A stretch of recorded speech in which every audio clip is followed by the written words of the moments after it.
Certa vez, Jesus contou uma história sobre dois homens que fizeram orações muito diferentes. O primeiro estava mais interessado em si mesmo. Deus, eu te agradeço por não ser como os outros homens, extorsionistas, injustos, adúlteros, até mesmo este cobrador de impostos. Jejuo 2 vezes por semana, dou o dízimo de tudo que eu tenho. O outro, um desprezado cobrador de impostos, sabia que não tinha direito de pedir ou esperar nada de Deus. Ele simplesmente clamou em humildade. Deus, tem misericórdia de mim, um pecador. Com qual dessas pessoas você mais se identifica?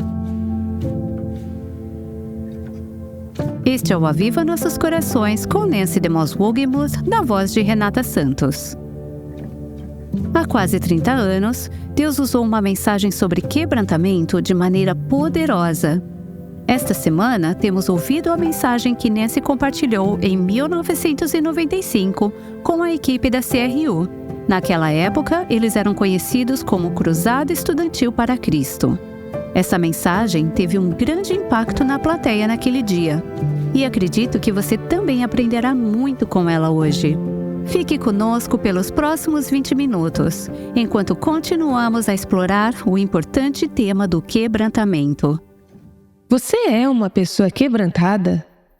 Você pode estar se perguntando por onde começo, como começo a viver esse estilo de vida de quebrantamento. Primeiro, certamente, precisamos ver Deus como Ele realmente é. Quanto mais nos aproximamos de Deus, mais percebemos nossa própria necessidade. Penso em Jó, um homem justo. Ele suportou um sofrimento intenso como parte do plano cósmico de Deus e da guerra entre o céu e o inferno. Apenas um pequeno ator, por assim dizer. Mas sob as filosofias e influências de seus amigos, Jó começou a revelar um coração de autojustificação. Ele passou muitos capítulos se defendendo e protestando sua inocência. Ele falou sem parar até que, finalmente, Deus disse: gostaria de falar. E, por capítulos, Deus começou a se revelar e a revelar seus caminhos a Jó, que, quando Deus terminou, mal conseguia respirar. Ele disse: meus ouvidos já tinham ouvido a teu respeito, mas agora os meus olhos te viram. Por isso, menosprezo a mim mesmo e me arrependo no pó e na cinza.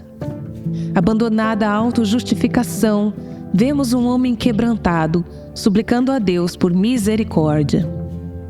Passei a maior parte dos últimos 7 meses meditando no livro de Isaías e Deus falou comigo de uma forma muito especial. Você lê o 5º capítulo e vê Isaías, esse grande servo de Deus, pronunciando uma série de ais. Ai daqueles que são materialistas, ai daqueles que são orgulhosos, ai daqueles que são sensuais, ai dos buscadores de prazeres hedonistas, ai dos imorais. A lista de pecadores estava na ponta de sua língua. Então chegamos ao primeiro versículo do capítulo 6. Isaías vê o Senhor sentado sobre um alto e sublime trono. Santo, santo, santo. E Isaías não se compara mais a todas essas pessoas pecadoras e ímpias ao seu redor, mas agora ele se vê na presença de Deus e ele está exposto ao Deus Santo, alto e sublime. Ele não diz mais, ai deles. As primeiras palavras que saem de sua boca quando ele vê a Deus são, ai de mim, ai de mim. Veja Deus como Ele é. Entre em sua presença e em sua presença veremos a nós mesmos como realmente somos. Então desabe sobre a rocha. Jesus disse, eu sou a rocha e se alguém cair sobre essa rocha será quebrado. Mas aquele sobre quem a rocha cair será reduzido a pó. Não espere que Deus a quebre. Desabe sobre a rocha em Cristo Jesus, que foi quebrado por você, e comece o hábito, como o publicano, de clamar: Deus, tem misericórdia de mim, um pecador. Como Davi, tem misericórdia de mim, ó Deus. Descobri que o próximo passo prático para o desenvolvimento de um estilo de vida de quebrantamento é a necessidade de reconhecer e verbalizar essa necessidade tanto para Deus quanto para os outros. Para Deus, que eu possa viver com o teto aberto, dizendo: ó Senhor, não é o meu irmão, não é minha irmã, sou eu, ó Senhor, que me apresento necessitada de oração. Cessar por completo de culpar os outros. Veja, não há quebrantamento enquanto o dedo da culpa ainda está apontado para o outro. Mas quando eu reconheço minha necessidade de Deus, eu digo: nada trago em minhas mãos, simplesmente me agarro à tua cruz. Nu, eu venho a ti para me vestir. Desamparado, eu olho para ti em busca de graça. Vil, eu corro para a fonte. Lava-me, Senhor, ou eu morrerei. Estou aprendendo não apenas a confessar minha necessidade a Deus, mas a ser transparente com os outros. Veja, não há quebrantamento, nenhum verdadeiro quebrantamento, onde não há transparência. Isso significa que todo pecado que eu confessar a Deus precisa ser confessado a todas as pessoas que eu encontrar? Certamente que não. Mas eu te digo, a pessoa quebrantada está disposta a ser vista no seu íntimo, ela está disposta a ser transparente, a ser honesta, ela está disposta a dizer: você pode orar por mim? Tenho uma necessidade, Deus está lidando comigo nesta área. Há alguns anos, o Espírito de Deus trouxe uma convicção profunda ao meu coração de que eu tinha desenvolvido um hábito em minha vida de exagerar a verdade.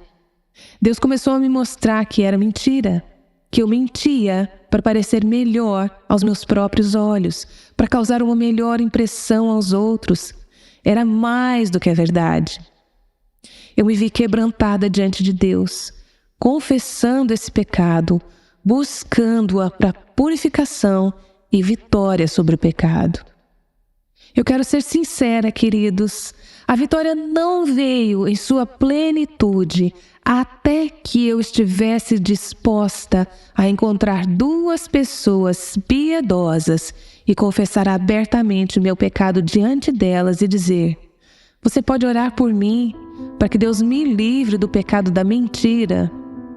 E com esse quebrantamento e abertura diante de Deus e diante dos outros, por mais doloroso que fosse na época, veio uma liberdade inacreditável e libertação para falar a verdade para todas as pessoas e em todas as situações, independentemente do custo.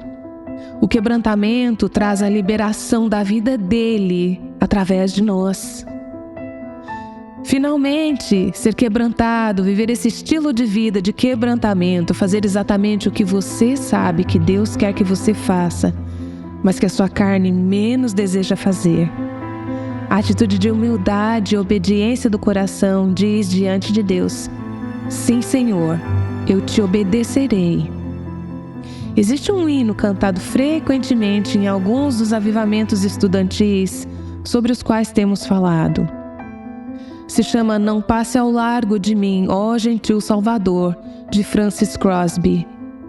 Diz assim: não passe ao largo de mim, ó Gentil Salvador, ouve meu humilde clamor. Enquanto a outros tu chamas, não passe ao largo de mim. Penso naquele mendigo cego que ouviu que Jesus estava vindo em sua direção e clamou: ó Jesus, filho de Davi, tem misericórdia de mim. Ouça, pessoas orgulhosas e não quebrantadas não vão orar assim. Elas não veem a necessidade de misericórdia. Aqueles que são ricos, cheios de bens materiais e não têm necessidade de nada, não vão clamar por misericórdia. Mas aqueles que estão face a face com o Salvador crucificado, um Deus santo, podem clamar por misericórdia. Esse é o clamor do coração empobrecido, que reconhece sua grande necessidade. Irmãos e irmãs, Jesus está passando por aqui. Ele quer nos visitar, Ele quer liberar seu Espírito por meio de nós. E Ele pode e Ele fará quando encontrar corações humildes, quebrantados e contritos, que foram esvaziados de si mesmos, para que Ele possa enchê-los de si mesmo. Enquanto a outros tu chamas, não passes ao largo de mim. Durante toda a semana, temos meditado sobre o tema do quebrantamento. Nesta segunda parte, Nancy vai nos mostrar o perigo do oposto do quebrantamento, o perigo do orgulho. Estamos escutando uma mensagem que Nancy DeMoss Wogemuth compartilhou em 1995 sobre o tema do quebrantamento. Vamos continuar ouvindo a seguir.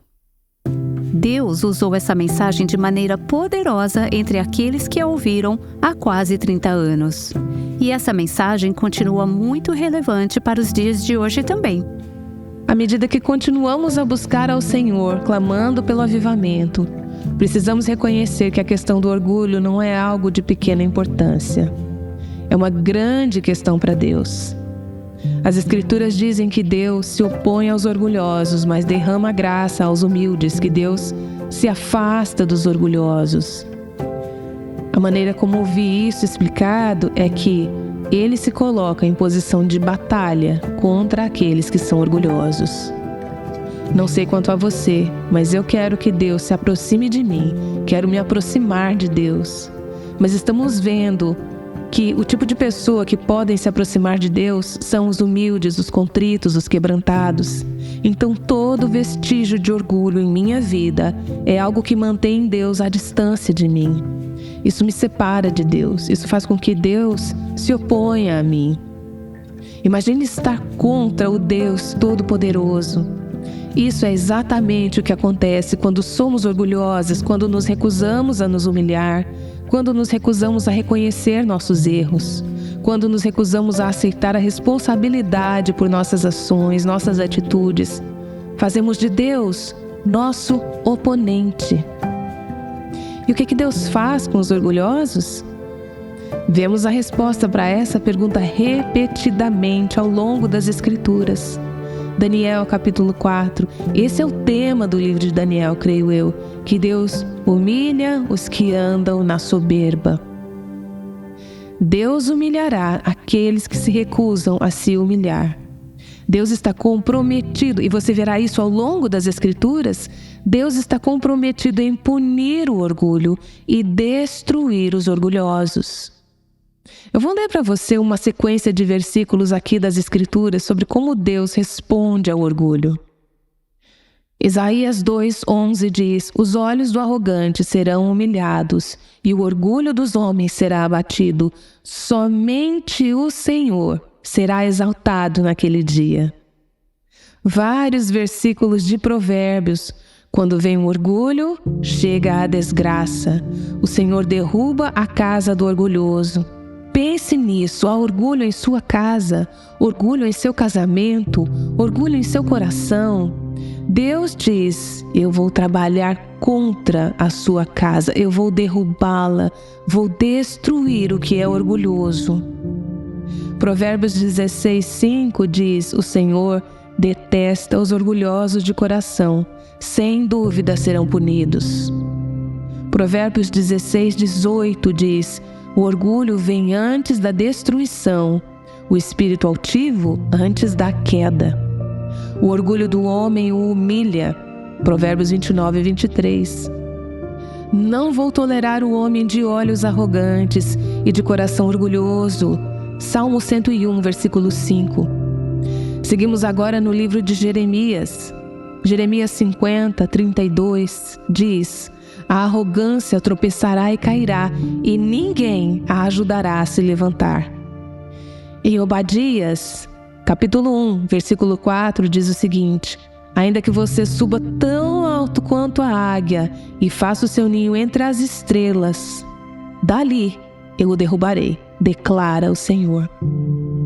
Este é o princípio presente em toda a palavra de Deus. Você se exalta, Deus vai te derrubar. Ele promete, conte com isso.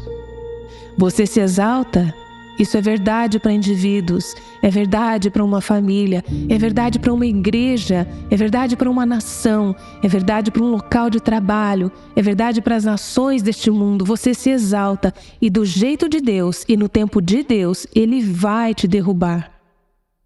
Mas aqui está o outro lado disso. Você escolhe se humilhar e Deus te exaltará. Ele exaltará aqueles que se humilham, aqueles que ocupam um lugar que lhes é devido, sob a sua autoridade.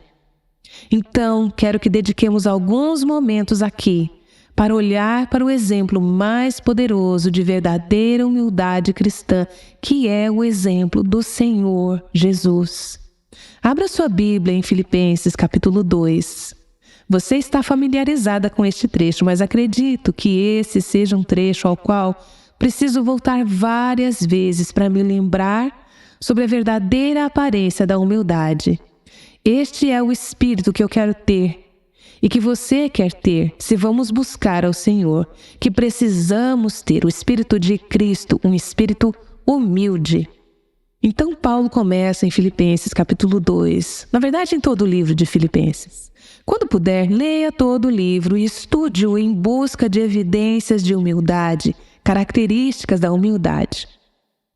Há também algumas evidências de orgulho no livro de Filipenses. Lembra das duas mulheres que não conseguiam se entender? Paulo diz: vocês precisam aprender a se entender. Elas eram mulheres que trabalhavam na igreja. Temos isso em nossas igrejas hoje, mulheres que não conseguem se entender. Paulo diz: humilhem-se. Mas aqui no capítulo 2, no meio do livro de Filipenses, há esse maravilhoso exemplo do mais humilde que já existiu, que também é o mais exaltado que já existiu, o Senhor Jesus.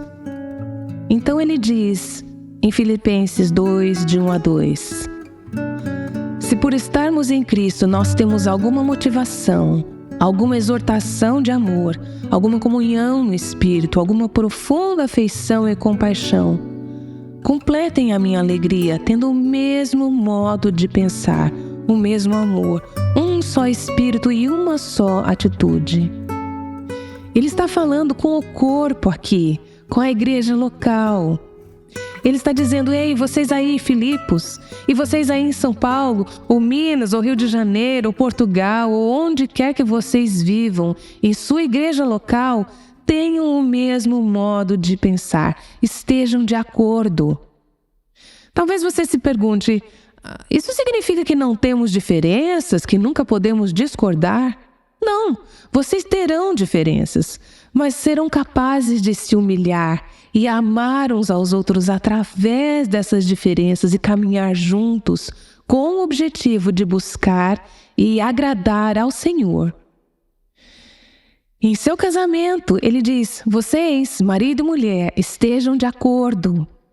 Isso não significa que vocês não trazem suas diferenças para o casamento. Isso não significa que vocês não trazem suas opiniões para o casamento, mas significa que ambos, marido e mulher, se submetem ao senhorio de Cristo.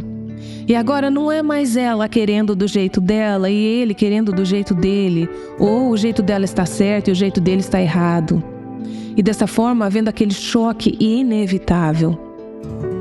Mas sim, há duas pessoas que se uniram, se humilharam, se inclinaram juntos, curvaram seus joelhos e seus jugos diante do senhorio de Cristo e disseram: Senhor, o Senhor está no controle deste casamento, desta casa, desta igreja.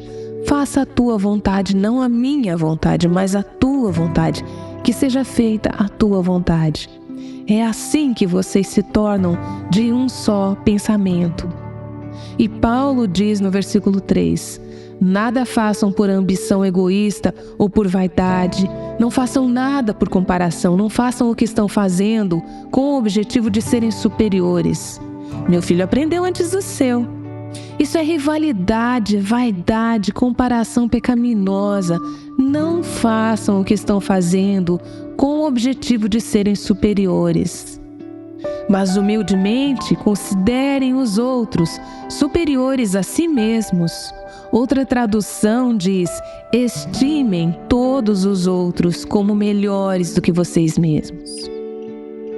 Pense no seu cônjuge, pense nas pessoas do seu pequeno grupo, nos seus colegas de trabalho, nas pessoas com quem você convive, vai à igreja.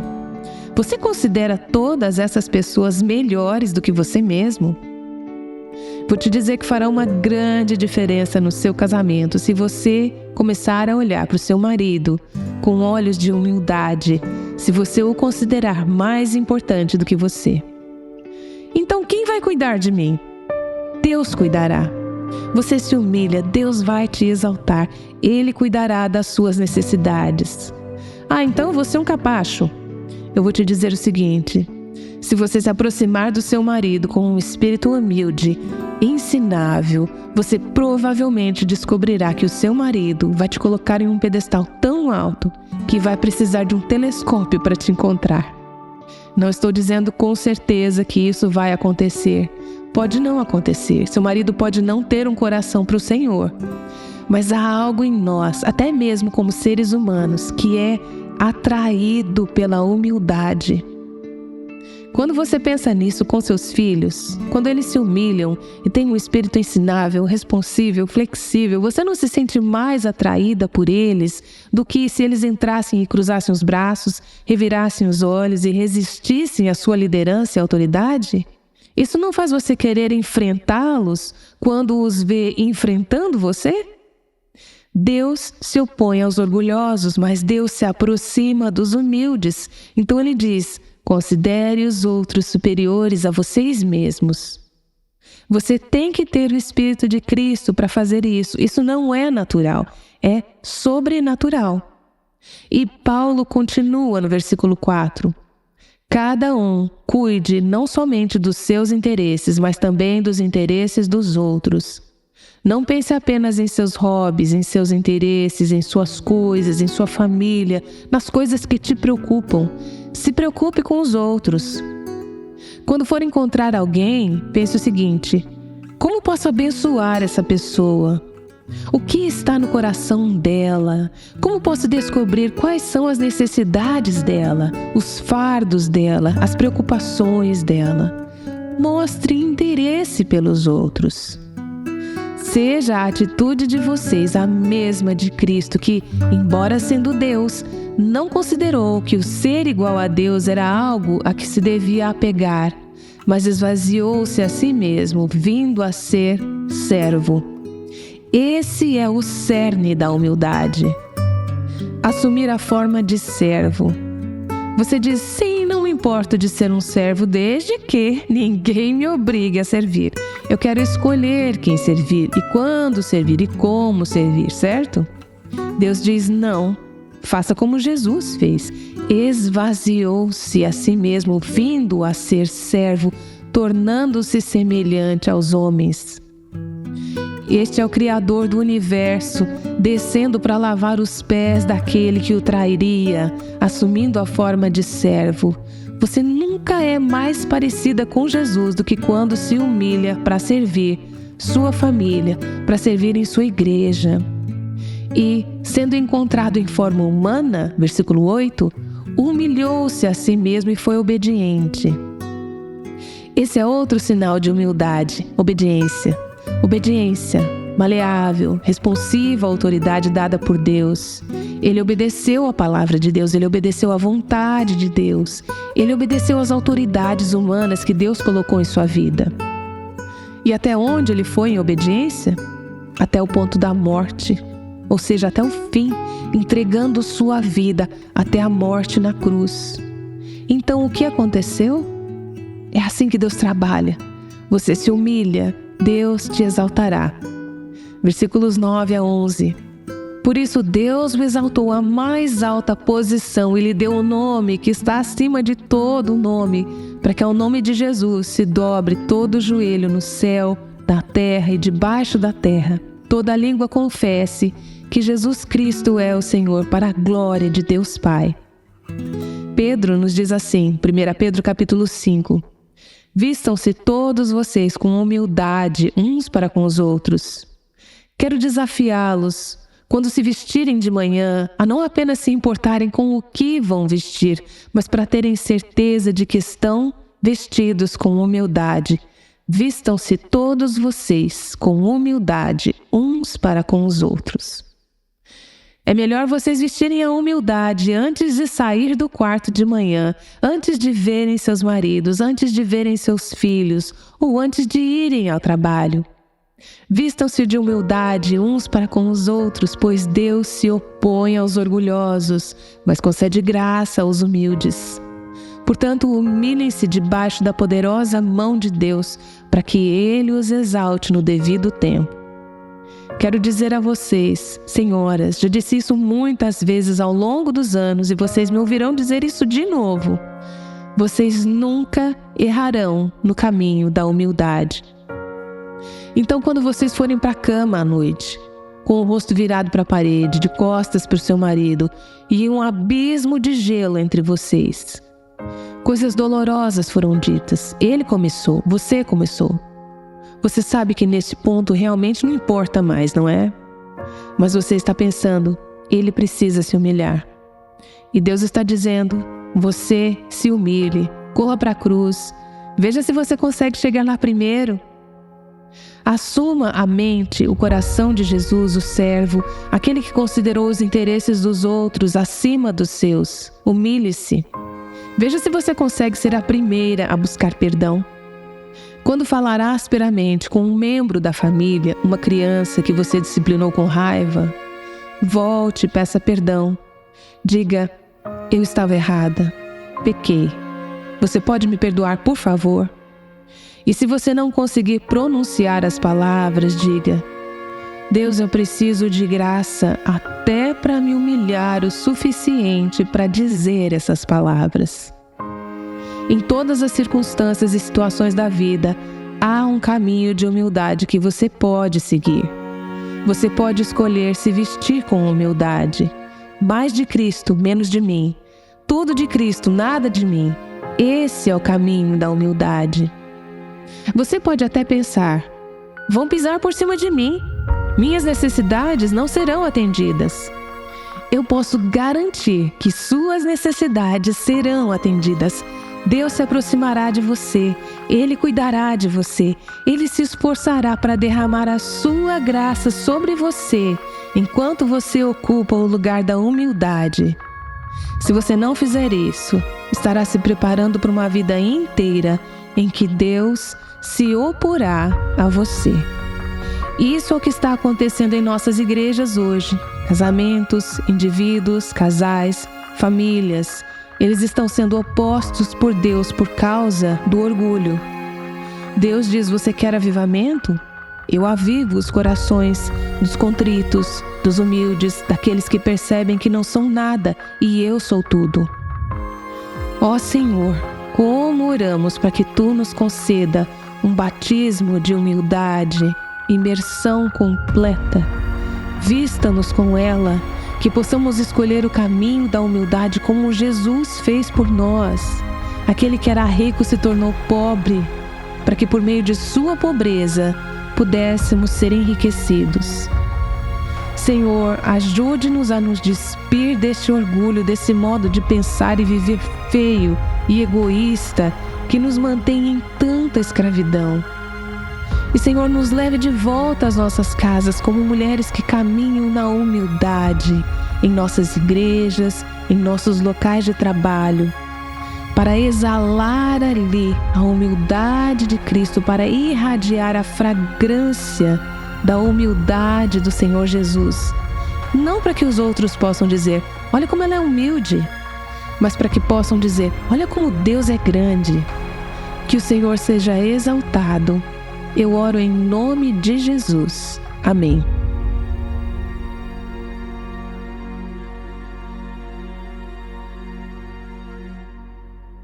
Essa foi Nancy DeMoss Wogmuth com uma mensagem que toda mulher precisa saber sobre humildade. Por quê? Porque todas nós somos tentadas a ser cheias de orgulho. Nancy usou essa palestra como uma base para um livro chamado Quebrantar-se completamente diante de Deus. Esperamos que você adquira uma cópia deste livro e aprofunde-se neste tópico tão importante e que você também tenha uma experiência pessoal de quebrantamento. Você pode adquiri-lo no nosso site www.avivanossoscoracóis.com. Todos que desejam seguir Jesus precisam lidar com esse tópico. Gostaríamos de incentivá-la a crescer nesse assunto, enviando a você uma cópia do livreto da Nancy, A Beleza de um Coração Quebrantado. Nós o enviaremos por e-mail quando você fizer uma doação de qualquer valor para apoiar o ministério Aviva Nossos Corações. Sua doação nos ajudará a continuar disponibilizando o Aviva Nossos Corações todos os dias da semana. Para fazer sua doação, acesse www.avivanossoscoracóis.com e clique na aba Doações para informações bancárias ou informações sobre nosso Pix. Após fazer sua doação, mande um e-mail para contato@avivanossoscoracóis.com para que possamos enviar este livreto para você. Amanhã ouviremos sobre o que aconteceu depois que a mensagem terminou. Ouça sobre o poder do arrependimento radical. Esperamos por você aqui no Aviva Nossos Corações.